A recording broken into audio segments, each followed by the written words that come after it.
This episode of Serverless Chats is sponsored by New Relic and Amazon Web Services. This week, I finished my chat with Mark Nunnikhoven about serverless privacy and compliance.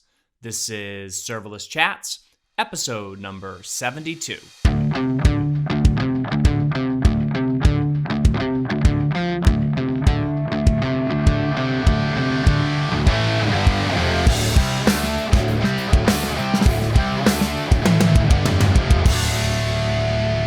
So you mentioned two separate things. You mentioned compliance and you mentioned sort of legality or the legal aspect of things. So let's start with compliance for a second. So you mentioned PCI, but there are other compliance. There's SOC 2 and ISO 9001 and 27001 and things like that. All things that I only know briefly, but they're not really legal standards, right? They're more this idea of certifications, and some of them aren't even really certifications. They're more just like saying, here, we're saying we follow all these rules. So there's a whole bunch of them. And again, I think ISO 27018 is about personal data protection and some of these things.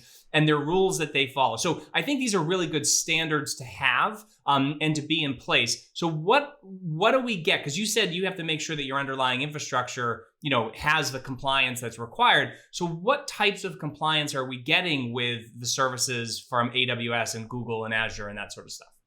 Yeah, so there's two ways to look at compliance. Well, there's three ways. Compliance you can look at as an easy way to go to sleep if you're having troubles. Just read any one of those documents and you're out like a light.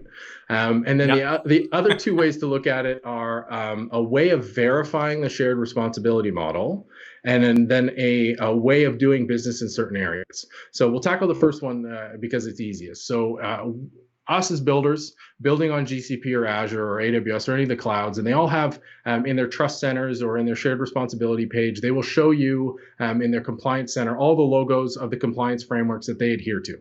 And what that means is that the compliance organization has said, you need to do the following things. You need to encrypt data at rest or encrypt data in transit. You need to follow the principle of least privilege. You need to reduce your support infrastructure. Like, here are all the good things you need to do. And what the certifications from the cloud providers mean is that they've had an audit firm, so one of the big five, like an Ernst & Young or a Deloitte, come in and audit how they run the service. So Azure saying that, hey, we are PCI compliant for virtual machines means that they are meeting all the requirements that PCI has laid out to properly secure their infrastructure. So that as a builder means that we know they are doing certain things in the background, because we're never going to get a tour. We're never going to get the inside scoop of how they do updates and they do patching. And frankly, we shouldn't care. That's the advantage of the cloud, right? Is like, it's your problem, not mine. That's what I'm paying you for. So compliance lets us verify that they're holding up their end of the bargain.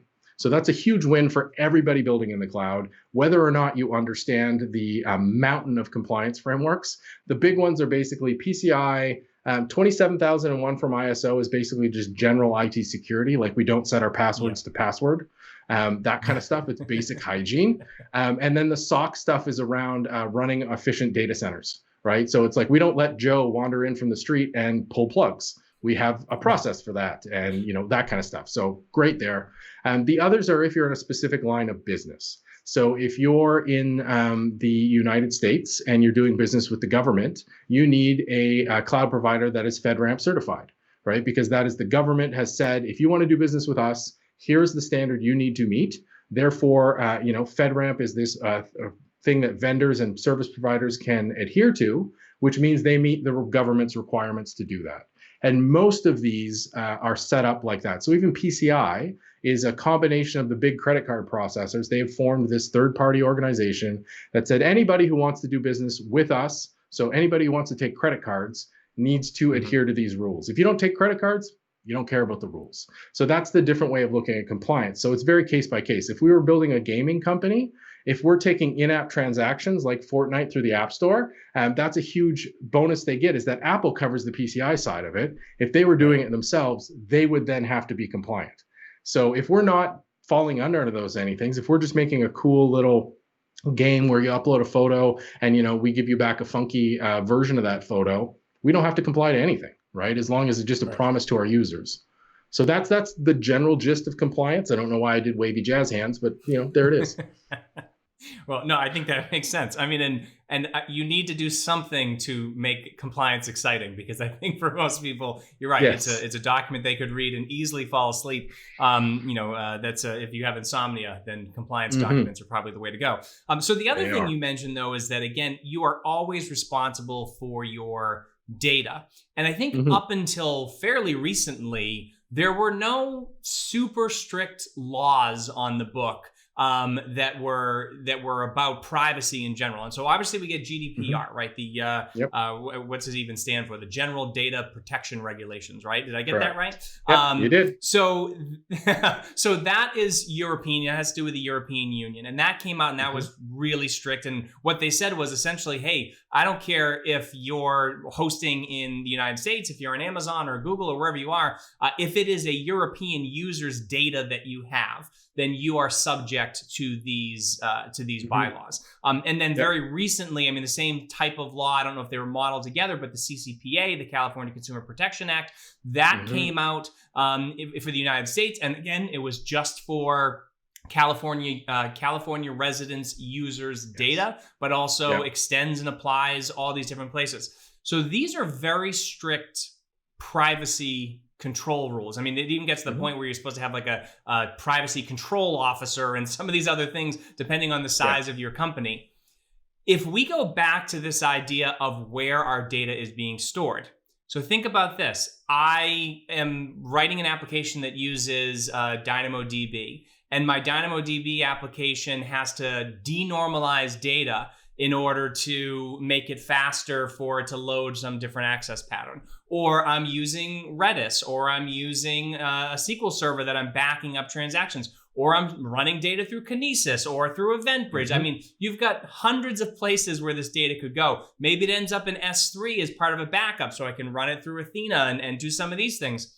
Now somebody comes along and says, hey, I have a right through GDPR and CCPA for you to delete my data and for you to forget me. Finding that data in this like a huge web of other people's services is not particularly easy. Correct. So little additional context around that. So CCPA is relatively new. When it was initially proposed, it was fantastic, and then it got lobbied down significantly to the point where it doesn't even apply unless you make at least $25 million a year. So it's not even— Welcome to America.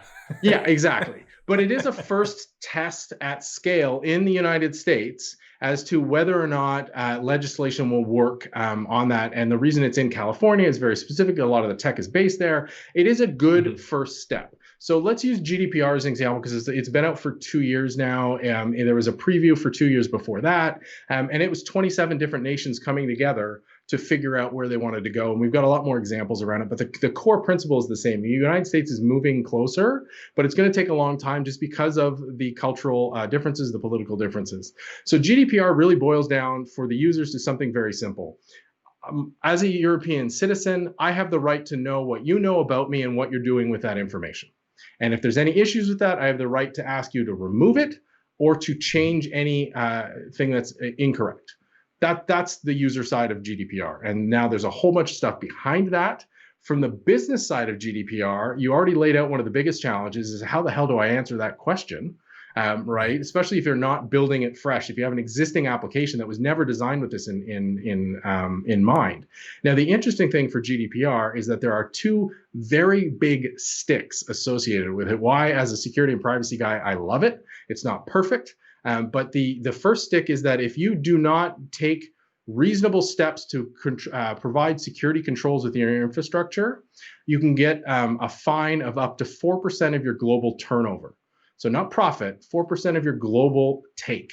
So if you make $1 billion, you could be fined up to 4% of $1 billion, whether or not that's profit, paying off debt, or whatever. So that's for not doing due diligence of adhering to something like an ISO 27001 or the basic security controls, right? So if I'm setting my passwords to password, I can get a big fine.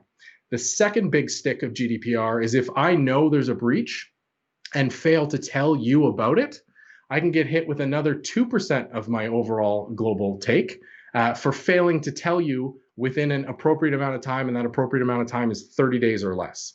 The average law in the United States says it's best case effort for notification, or at most 45 days. So GDPR is a very big stick, lots of reasonability behind there from the user's perspective. But from a builder's perspective, what you just laid out runs counter to most of the things we're looking for, right? Like we are trying to optimize, we are trying to denormalize data. You mentioned S3, think about Glacier.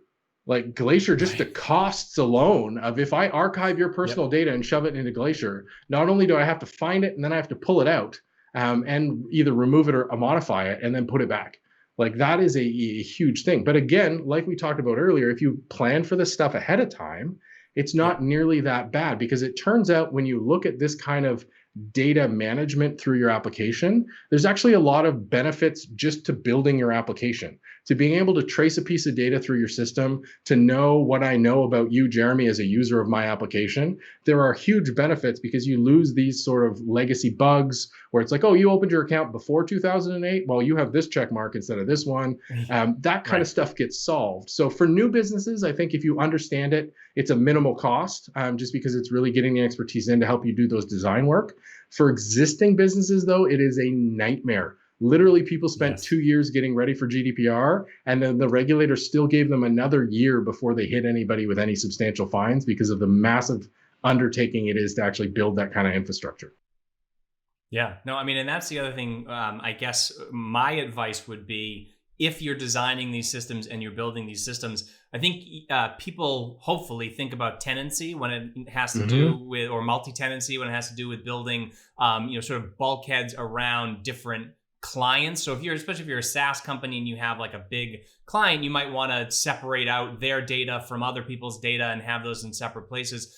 You can do that to some extent, even with user data, right? And so knowing what data you're logging, where you're saving data, using an identifier that maybe obscures that user. I mean, one way that we tried to handle this in the past was only having personally identifiable data associated in one place, where that could be removed. So even though there was a unique identifier for that person, as long as you removed in that one place, right, which again, and backups, but at least you removed in that one place, that you would essentially forget. So you'd have the data anonymized, but you'd essentially forget it. Now, does that go far enough? I don't even know. I've read the GDPR documents before, and I read summaries of GDPR, like what the rules are, that I think were longer than the actual rules themselves, because again, it is kind of, confusing to go through that. So I think that's one thing. Again, people got to think about GDPR, think about CCPA. The other thing that's been around for quite some time around privacy for children has been COPPA, which I always thought stood for the Child Online Privacy Protection Act. But I think you told me that it actually is the rule. Anyways, the A is just made up. The A is just made up. So thinking about Fortnite and YouTube and TikTok and all these things that children like to use and like to share stuff and are very quick to say, oh, I was born in 2007. I'm going to say I was born in 2005, so that now I'm over the age limit. And of course, there's no verification. There's nothing that stops somebody from doing that. So I'd love to talk about this, because this is something, I mean, I'm a dad. I have a 14-year-old and a 12-year-old. And and I will not say whether or not my 12-year-old is using a Fortnite account that has an incorrect birthday on it. But it's possible she is, in order to get access to that stuff. So what do we have to do from a privacy perspective and from a legal perspective in terms of protecting ourselves from this? Because this one has a lot of teeth. It does. It absolutely does. So if we take it from the builder perspective, not the parental perspective, the builder perspective, there is a lot of, and we can cover the parental in a second, but because I've got both mine are under 13, so it's double whammy. But from a builder perspective, this is where you see in the terms of service that, again, nobody reads. It says you can't open an account if you're under 13. And and I'm not a lawyer, thank God. I didn't even play one on TV. What that means is they're trying to shift liability to the user and saying, if you lied to sign up, that's on you, not me. Because the nice thing about COPPA, and it's designed, actually has a reasonable structure to it to try to prevent companies from tracking kids under 13 online. So you see it a lot of impacts in advertising. And so YouTube, at the start of the year, there was a huge push where YouTube basically asked anybody uploading any videos, is this made for kids? Do you think kids might be interested in this? Because if so, we're not putting ads against it because we don't have the ability to turn off all the tracking in the back end. So it's ads or nothing. And there's a huge uproar around it. And, you know, they've softened that interpretation, but it's because they got hit with a $170 million fine against this rule because they weren't following it.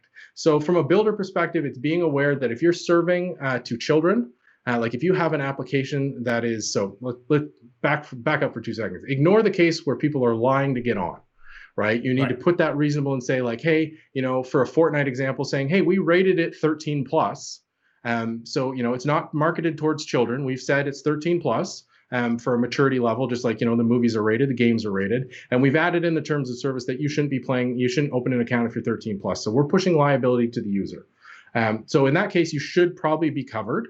But if you're actually making something that covers kids and families, this is a very real thing that you need to adhere to the rules of the act, which essentially say you can't track kids, you can't, you know, advertise directly to them. So where this falls, a question I get a lot is around schools, especially now that kids are back in school or going back to school, even remotely, is G Suite for education versus G Suite are the same thing software-wise, but very different things legally. And so school boards need to understand what services from Google fall under the G Suite from education or for education license, because that license follows COPPA to the letter and says, we're not tracking kids, we're not moving forward, this, that, and the other thing. So when you're signed in as a child from the school board and then surf YouTube, the normal tracking doesn't happen on YouTube. It actually creates a shadow account that's not associated to your account and tracks that and doesn't link it back to you as a child. Whereas if you're a normal G Suite user and start to surf YouTube, all that activity is linked back to your G Suite account. So as a builder, if you're designing something that could be targeting kids legitimately, you need to understand that there's a very hard line that you can't do a bunch of tracking. You have to take, you can't take the same level PII. If any at all, you need to provide adult controls. There's a whole bunch of things that are worth consulting an expert on this for to make sure that you don't follow through. On the parenting side, it's a great excuse to say no for social media if you want no for social media for the young kids. When they're like, I want Insta, and you're like, you legally can't have it. You're not 13. Right. Right. Well, I mean, I think about those situations that pop up all the time where people are building things that affect kids. I mean, and Fortnite is a good example in the sense that, yeah, because kids aren't going to play Fortnite. No, it's not. I mean, it's clearly made for kids. And again, and you say the 13 and older, and that's fine. But think about Netflix profiles, right? Like you create a profile for your kid, and it tells you what your kid was watching. Now, so that's good, right? Because you can go and see what your kid watches. But are they using that data for advertising or optimizing what they might show to your kid? Like if they're using that for recommendations, does that, you know, where does the privacy line kind of sit for those things? Yeah, and that's a very good use case because a lot of kids I know, unless they're really young, don't want the Netflix Kids interface. They want the actual Netflix interface, right? Because Netflix Kids, for little ones, it's great because it just shows you like Dora and, you know, Teletubbies. You know, like, cool, I can just click on the icon I want. For kids, you know, once they pass 5, they're like, I want to search. I want to know what I know what I want. I want Transformers, off we go, or glitch text or whatever. The interesting thing about COPPA is it really like optimizing your service is almost always the out for a lot of these privacy regulations. And there's always outs. And this is where it really comes down is none of these regulations are perfect. There's the letter of the law, and then there's the intention behind the law. And that really depends on company culture. Almost every company follows the letter of the law or what they think they can argue that letter to be. Whereas, because COPPA has very real fines behind it. There was a Silicon Valley on HBO had an episode where they were freaking out because their chat app was popular with preteens. And I think it's 48 or 58,000 per user fine, right? So if you have millions of users, it's an insanely high fine. And that's great. We want that as parents for that protection.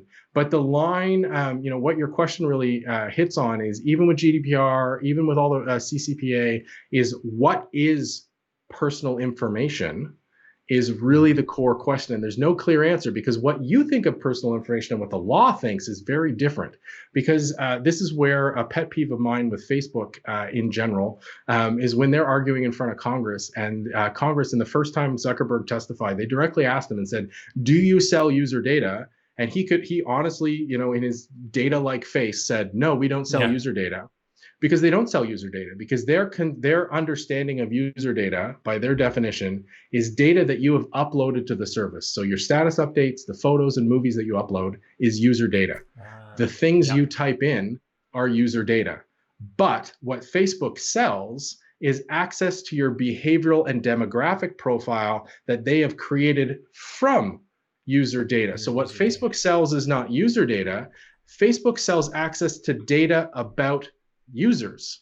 Now that seems like a super fine semantic hair splitting thing, and it is, but that's the fundamental thing that you're talking about with even the Netflix example. Is that what your kids watch? Is that user data, or is that data about users? Because all this regulation protects user data, not data about the users. And there's a multi-trillion-dollar economy dealing in data about users, and they don't care about user data. Right. Yeah, and I don't think we have enough time to get into all the details of that. But what I will say is, I do know that for me personally, like, I don't like to share a lot of my personal data.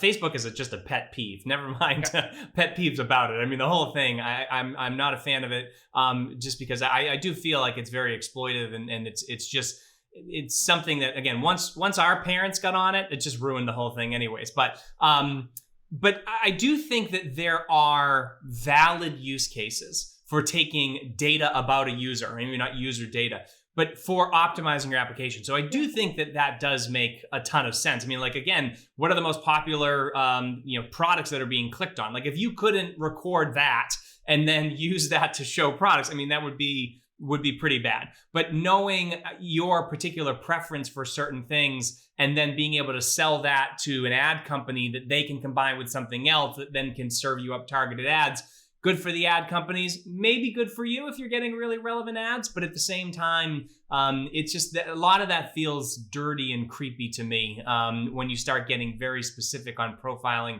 individual users. But hey, all you got to do is read these privacy documents, these terms and conditions, and you'll see exactly what they're doing. So if you don't have a problem with it, I mean, it's kind of hard, because I think most people just glaze over them.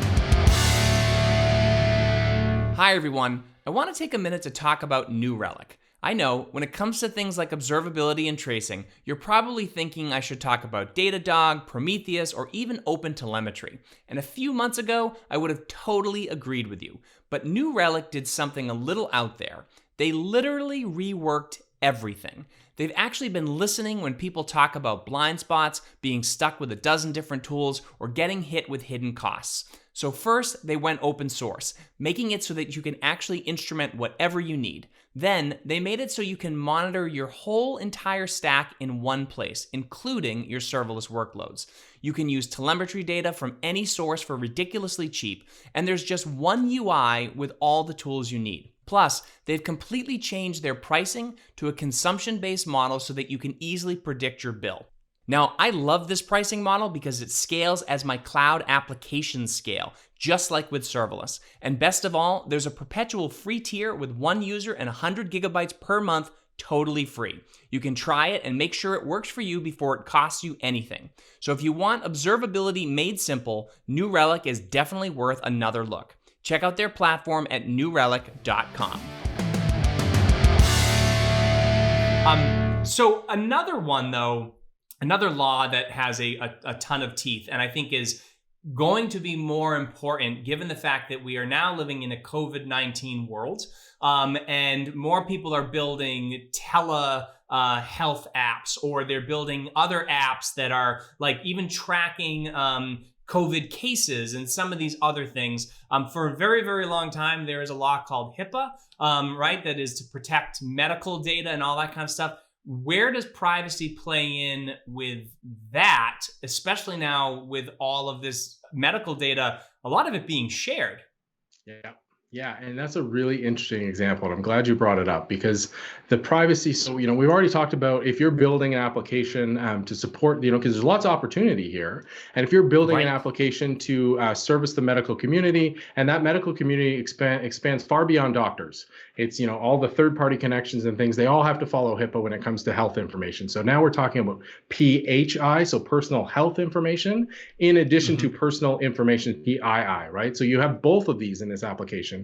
And HIPAA dictates what you're allowed to do with that health information. And again, it comes down to a lot of transparency required because us as patients want that data shared. If you give a history to your doctor and your doctor refers you to a specialist, you want your doctor to share that history information with the specialist because you don't want to go to the specialist and take half an hour of that first appointment reiterating what you already told the first person, right? And when you go get x-rays or an MRI, you want the result of that to be sent back to your doctor. You don't want to walk around with a USB stick and go, I brought my data, please analyze it, right? So there's a lot of efficiencies to be had, and HIPAA dictates the flow of information between different providers. And that's why there's a lot of consent forms dealt with HIPAA. So when you sign up with your doctor, if you go to a GP for the first time, they're going to get you to sign a data sharing document that basically says they're allowed to share information with other specialists that they refer you to.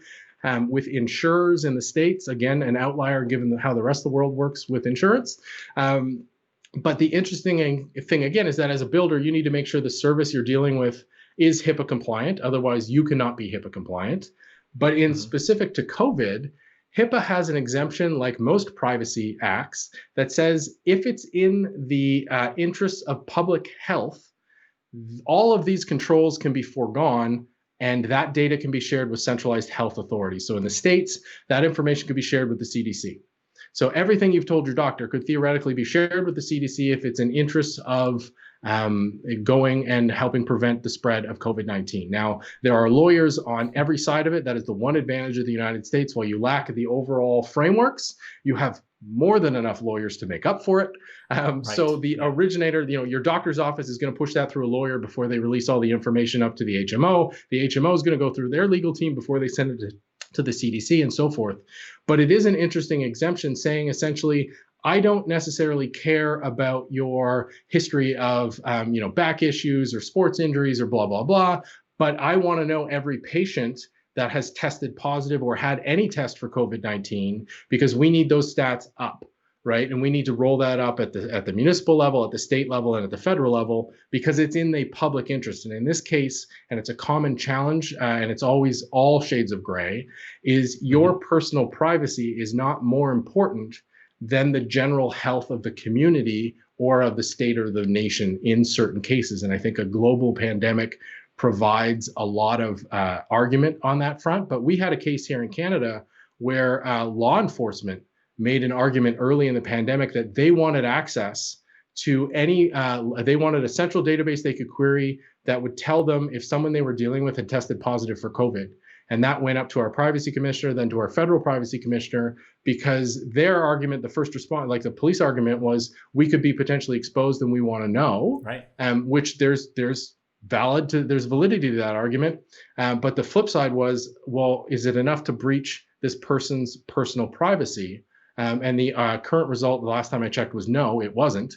Whereas the aggregate stat, if I test positive or negative, that stat is absolutely pushed up. With not my name, but with the general area where I live. So in my case, my postal code, which is the same as the zip code, that gets pushed up because that's not a breach of my privacy, right? But it helps the information, right? Or I shouldn't say it's not a breach. It's a tiny breach compared to the big benefit that the community gets. So fascinating, all shades of gray, no clear answers, but it is an exemption. And those are not uncommon. There's also exemptions in privacy laws for law enforcement requests. Right? If a law enforcement officer goes to a judge, gets a subpoena or a warrant, all the privacy protections are out the window. Right. Well, I mean, it's funny. I mean, you mentioned sort of this idea of the contact tracing application. And obviously there's privacy concerns around that if it's about specific people. But from the law enforcement perspective, I mean, obviously, I'm sure you've been paying attention to what's been going on in the United States. If somebody has pre-existing conditions, like even using a taser on somebody, which is probably a bad idea in most situations anyways, but like if there were underlying health concerns that they could say, oh, this person does have, I don't know, asthma, or they have a heart condition, or things like that, where using different types of force or using different methods could cause more harm than it does good, if it does good in some cases. But that would be interesting data to potentially be shared, maybe with a police officer, if that was, or a law enforcement officer, or maybe not, right? So I mean, that's the problem, is that you're right. There's certain data that could be shared that could help, could be beneficial to the public good. But then on the other side, there's probably a lot that you don't want to share. Yeah, so the more common example with law enforcement is outside of the health information, is your cell phone, right? So your cell phone location. The question of, so not only getting access to the phone, but the fact that your phone constantly pings the network in order to get the best cell service, right? So at any given time, you're normally within, if you're in the city, there's 5 cell towers you could be bouncing off of, and 1 or 2 of them are going to be better than the rest because they're closer physically. And the question, you see this in the TVs all the time, where depending on the jurisdiction, law enforcement may or may not need a warrant to get your location information. There are requests from certain cell providers where they can file it and get the location of your SIM card right now, or your identifier for your phone, without going through a significant legal process. It's just a simple request either from the investigating officer or from the DA, instead of going through a judge. And that is an interesting one, because that's never been argued, again, out in public. And I'm a big fan of, there's no wrong answer. You need to just have transparency so people understand. And when decisions are made behind the scenes, because you can see the argument either way, right? Like if a kid is lost, and besides sending out an Amber Alert, which I think you guys have, we have them here where they blast everybody's phone. Instead of sending an Amber Alert, if you could ping that kid's phone and know where they were, that you may be able to retrieve that child. And we know when children are missing, every minute counts, right? The outcomes are significantly better the faster you find that kid, regardless of the situation. But on the flip side, if they're tracking you because they suspect you of a crime, but it hasn't been proven, is that a violation of your rights? So there's, when it comes to privacy, one of the reasons I love diving into it is because it is all nuance and, edge cases and specific examples and overriding things. But most of it's done behind the scenes, which is the one thing I do not like, because I think it needs to be out in the open so people understand. Yeah. And I think the other thing that is sort of interesting about this electronic surveillance debate versus the traditional analog thing. I remember, I'll give you this example. I remember there was a big to-do, and I think it was going around on Facebook or one of these things, where people were like, do not put your home address into your GPS in your car, because if somebody breaks into your car, then they can just look at your GPS and get your home address. Yeah. Or they could open your glove box and take out your registration that also has your home address on it, right? So that's the kind of thing where, like, that to me was kind of dumb. Now, the other thing that, going back to the police example, is that I read somewhere, and again, and I'm really hoping this is true, because it's so hard to trust information nowadays, but that if a police officer or a detective wanted to wait outside someone's house and follow them, right? That's perfectly legal for them to do. If they have some reasonable suspicion, they can follow somebody, they can tail somebody, whatever they call it, they can do that. But to put some sort of tracking device on their vehicle, that they can't do. Although it's sort of the same thing, except one requires a human to be watching and the other one doesn't. And again, I'm not a huge fan of surveillance, so I'm definitely on the more restrictive side of these things. But at the same time, those arguments just seem really strange to me, that it's like it's legal in one sense if it's analog, but it's illegal if it's digital. Yeah, and so there's even clearer example. It's that you require a warrant to, in most states, and again, not a lawyer, but you require a warrant to get the passcode or password for a user's phone, but do not require a warrant to use a biometric unlock. So I can force you to use your thumb or your face to unlock your phone, but I can't force you to give me your passcode. Both unlock the phone, right? The passcode, the biometric, there's technical differences in the implementation, but at the end of the day, you're doing the same thing. But it's the difference between something you are and something you know. And you can't be compelled to incriminate yourself in the United States. So, there's that difference, right? And if you go to the border, all this is moot, because there's an entire zone in the border where, all your rights are essentially suspended. I think it really, it comes down to the transparency. But for all the examples you just mentioned, the law is always about 10 to 15 years behind technology. So this comes back to one of my core experiences is as a forensic investigator. Now, I've never testified in court, but I'm qualified to. Most of the reports and things that I worked on were at the nation state level and never get to court. But the interesting thing there is the amount of cases I've reviewed from court findings and having forensics done, they're all over the map, right? And, you know, the case of like, oh, an IP is an identifier. And I'm like, an IP is not an identifier of a specific device if it goes into a building that has 150 devices behind a NAT gateway. Which of those devices committed, you know, the act that you're in question? You can't prove with just an IP address, right? But it's been accepted in a ton of court cases because, again, the law, and comes back to privacy as well, the law is way behind the capabilities. And this is the challenge of writing regulations, of writing law. You need to keep it high enough that it's principled, and then use examples and precedent for the specific technologies because they keep changing. Because some of the stuff like the tailing something, it's such a ridiculous difference between the two. But it is legally a difference. Similar back to tie this back to the main audience of builders building stuff in the cloud, especially around serverless. How we handle passwords is always very frustrating for me. So let me ask you a question. Why does a password field obscure the information you're entering into it? This is not a trick question. I'm not trying to put you on the spot. So people can't, if people looking over your shoulder can't see it? Or so that you don't remember what password you typed in? Both are true, but yes, the design of that security control is to prevent a shoulder surf, right? It's to prevent somebody looking over the shoulder and typing in. So the question is why do we have that for absolutely every password field everywhere, when there are very low likelihoods of certain situations where people are looking over the shoulder, which is why I love, and Amazon.com has this, and a bunch of other people are starting to add the show my password to allow the users to reduce the number of errors you put in.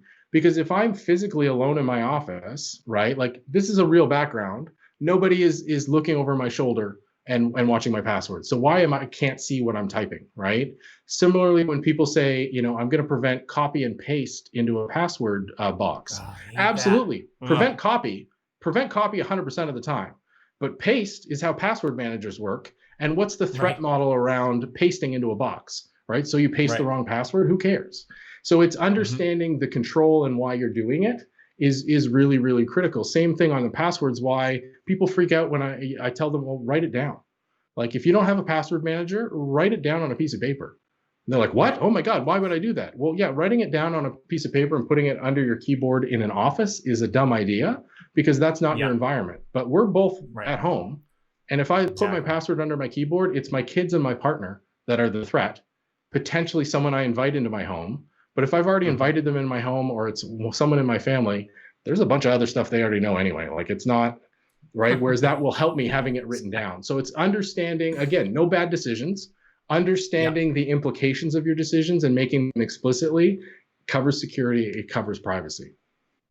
Right. And I can think of 10 people off the top of my head that probably could answer every security question that I've ever given to a bank or something like that because they know me, right? Yeah, exactly, right? So yeah, I mean, and I think that's a good point about some of these security controls we put into place that are I guess, again, it's just friction and it gives security a bad name. My payroll interface that I use is all online. And whenever I have to have a deposit for my taxes, it tells me how much money it's going to take out of my account for my taxes. Well, I move money into separate accounts for those certain things. So I like to take that amount, copy it, and paste it into a transfer window on another browser in order to transfer that money so that it's in the account that it'll be deducted from.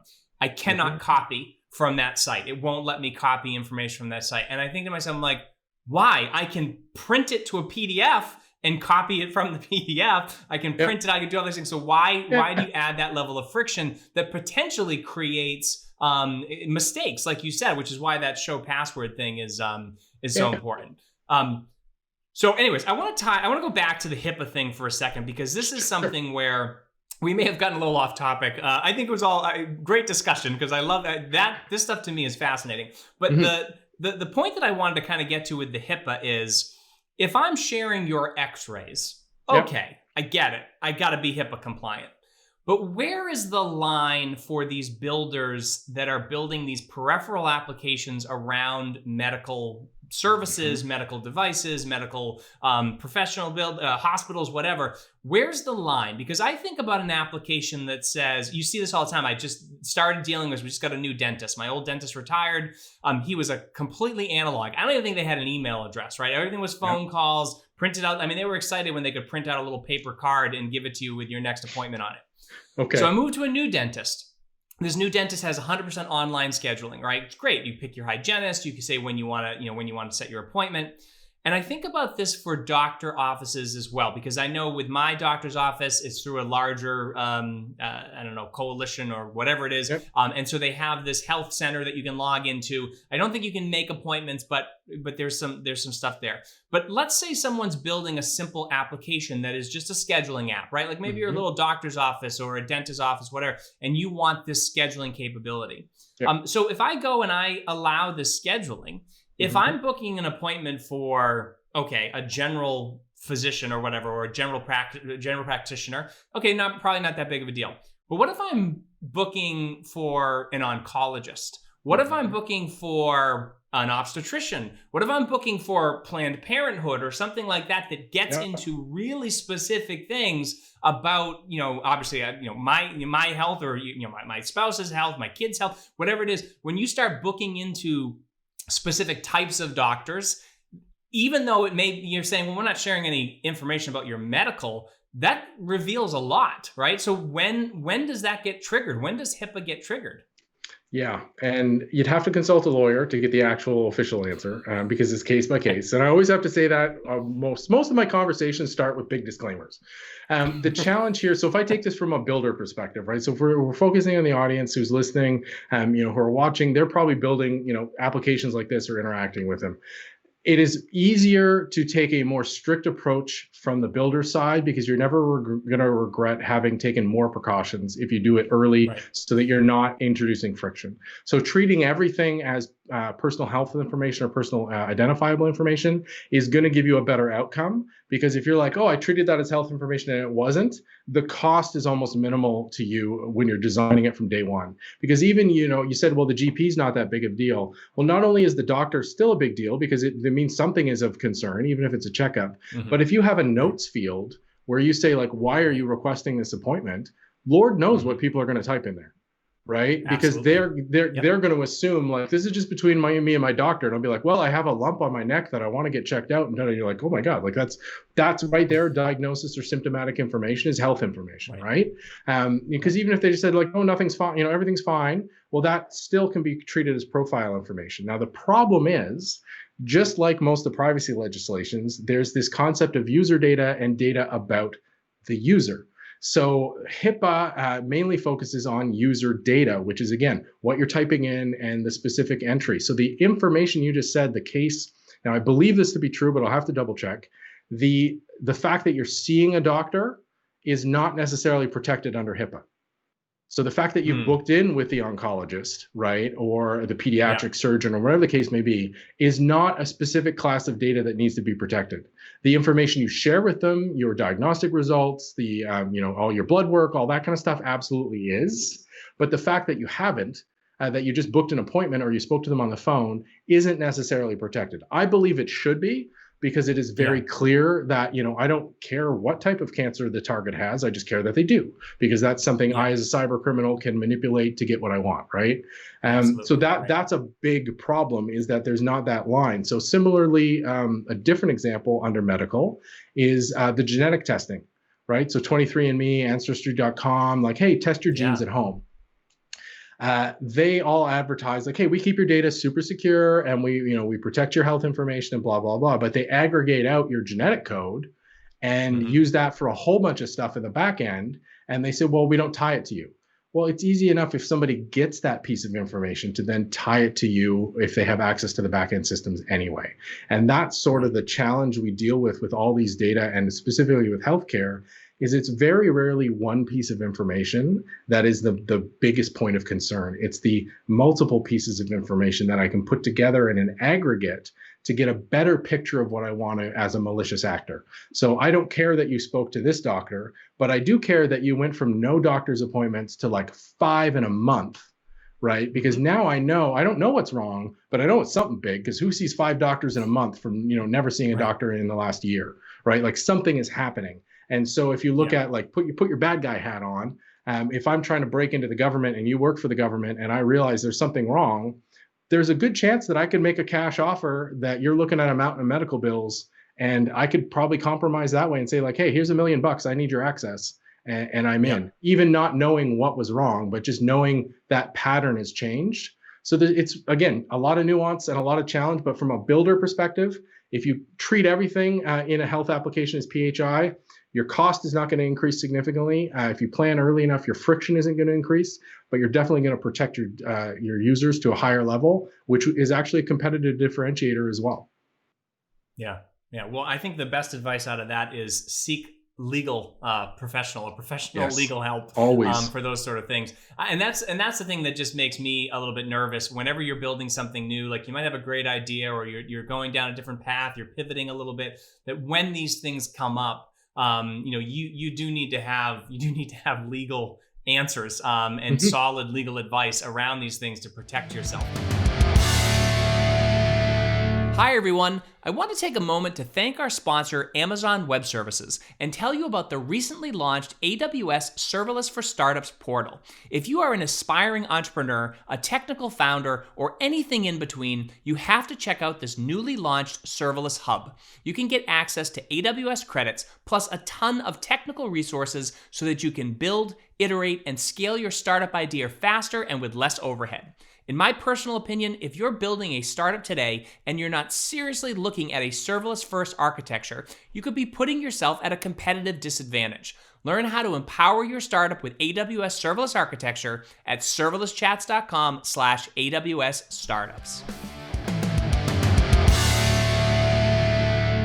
All right, we've been talking for a very long time, and thinking back about what we've talked about, we've probably scared the crap out of people, thinking like, oh my goodness, I'm not doing this anymore. But let's bring it back down, because again, I mean, I don't think anything we talked about is hyperbole. I think all of these things are very, very real. The laws are real. The compliance regulations are real.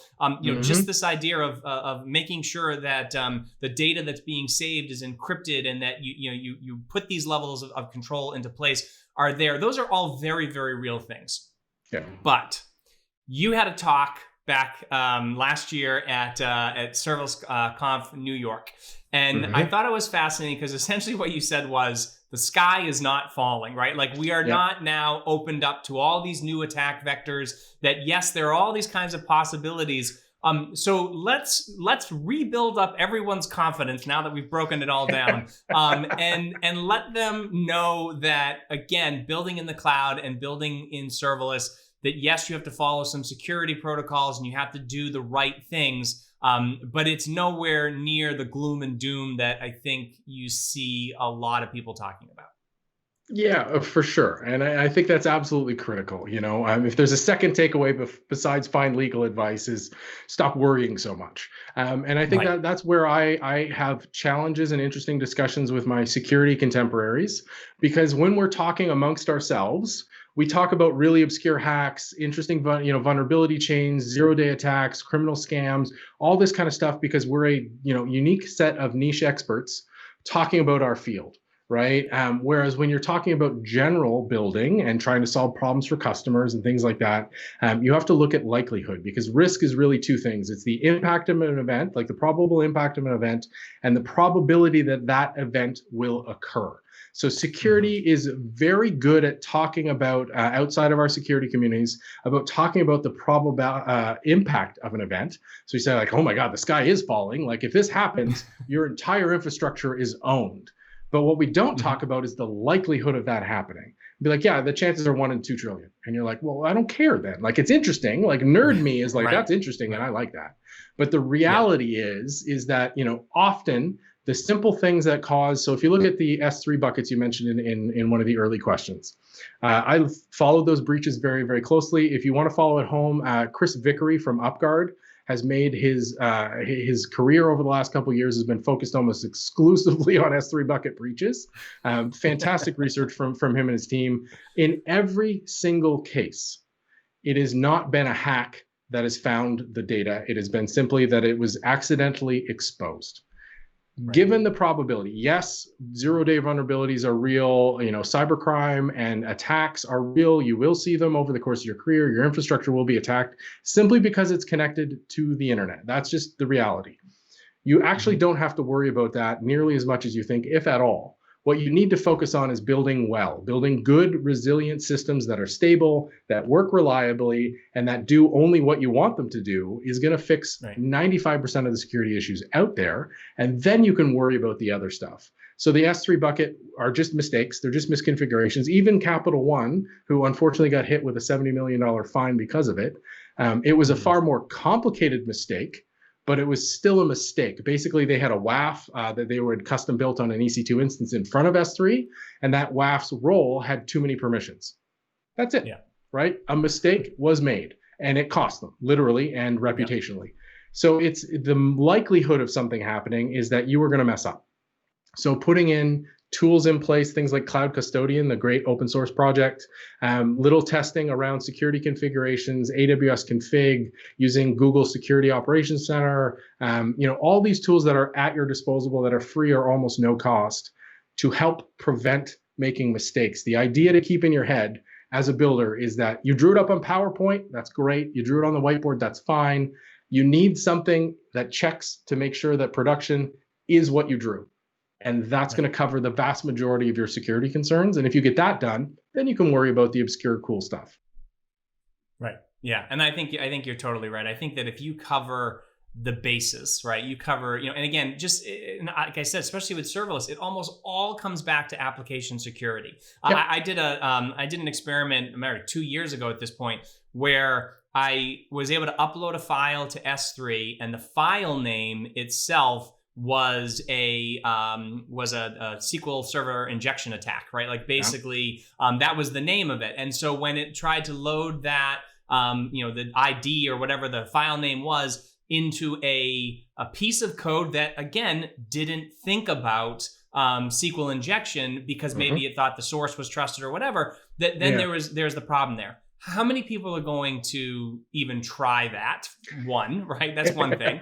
And then the other thing is that, again, if you're building solid applications and following just best practices, you should be thinking about SQL injection. That's a very real thing that if people don't build, and of course, there's so many tools now that you just shouldn't be building SQL injection anymore, but people still do. But again, I think there is a sense of doom and gloom or FUD, you know what I mean? Like trying to get people to buy these security applications and things that they do, because again, like I think that if you don't think there's a problem, you're not going to buy a solution to fix it, right? And for the very few people I think who do get hacked, they're like, oh, I really wish I bought that solution. So I don't know what the right level of advice is. I think you're right is to say your likelihood is very low, but I still think people should think about security and put that first in a way that says, yes, maybe I don't have to worry about the obscure attack, this way, but I should just make sure that I'm following best practices. And like you said, I like that idea of using open source projects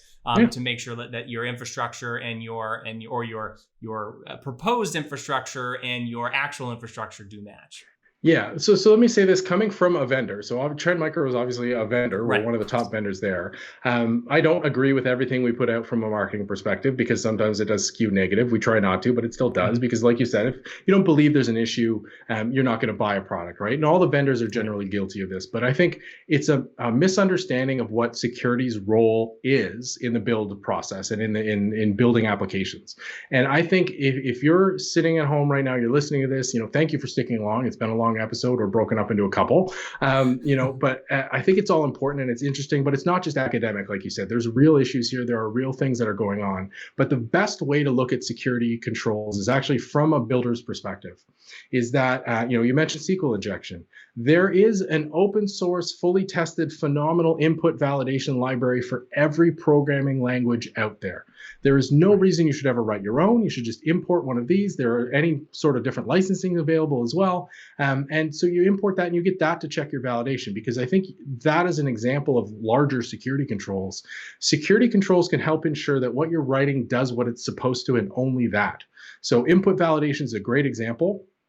If I take a Lambda function that takes an input that is, a first name and a last name, well, I need to verify that I'm taking in a name that's a valid name, first name and last name, and not a SQL injection command, and not a picture, like somebody trying to upload a data file and things like that. That's a security control. And if you see it as not trying to stop bad stuff, but from making sure that what you want to happen is the only thing that's happening, you start to adjust how you see these security controls and go like, anti-malware, the classic security control. You're like, well, I'm not going to get attacked by malware. Don't think of it as something to stop attacks, even though it will. Think of it as I'm an application that takes files from the internet. There's bad things on the internet. I cannot possibly write a piece of software in addition to building a solution that is going to scan this file to make sure that only good things are in there. Well, there's an entire community of security vendors that do that for a living. Pay for one of those tools, not to stop attacks, but to make sure the data you're taking in is clean. So when you adjust that kind of thinking and realize the security controls are just there to help you make sure what you think is happening is actually what's happening, you start to change your perspective and go, well, there's great open source stuff, there's great stuff for purchase, but I don't need to buy anything and everything. I don't need all this crazy advanced threat hunting stuff. I just need to make sure what I'm building does what I want, and only that. Right. And I think if we tie this back to the original topic here, is that the privacy of your users' data is going to be dependent upon the security measures and the roles that you follow, or the rules that you follow to make sure that that data is secure. So, Mark, listen, thank you so much for spending all this time with me and just sharing that perspective. I mean, this was an episode I really was excited about doing, because I do think these things that just people don't necessarily think about. I know we didn't talk a ton about serverless, but I really feel like it all does tie back to it. And I mean, just cloud development in general. So again, thank you so much for being here. If people want to find out more about you, watch your video series, things like that, how do they do that? And thank you for having me. I've really enjoyed this conversation, and hopefully, the audience and we can all continue this conversation online as well. You can hit me up on Twitter and most social networks at MarkNCA. My website is markn.ca, and everything's linked out from there. My YouTube channel and all that is there as well. So happy to keep this conversation rolling in the community as well, because even though we weren't specifically talking about a lot of serverless aspects, I think the principles apply to everybody. The good news is, if you're building in a serverless environment and serverless design, you're already way further ahead than most people because you've delegated a lot of this to the cloud providers, which is a massive win, which is one of the reasons I'm such a huge fan of the serverless community. Awesome. All right. Well, we'll get all your contact information into the show notes. Thanks again, Mark. Thank you. And that's the rest of my serverless chat with Mark Nunnikhoven. I want to give a huge thank you to Mark for being my guest, and to our sponsors New Relic and Amazon Web Services. If you want to check out the show notes and a full transcript of this episode, you can find them at serverlesschats.com/72. For more serverless chats, subscribe, sign up to be an insider, check us out on YouTube, and follow us on Twitter, Facebook, and Instagram. You can connect with me on Twitter at Jeremy_Daily. And if you want to keep up to date on everything serverless, make sure you subscribe to the Off by None newsletter at offbynone.io. Thank you so much for joining me, and I look forward to chatting with all of you again next week.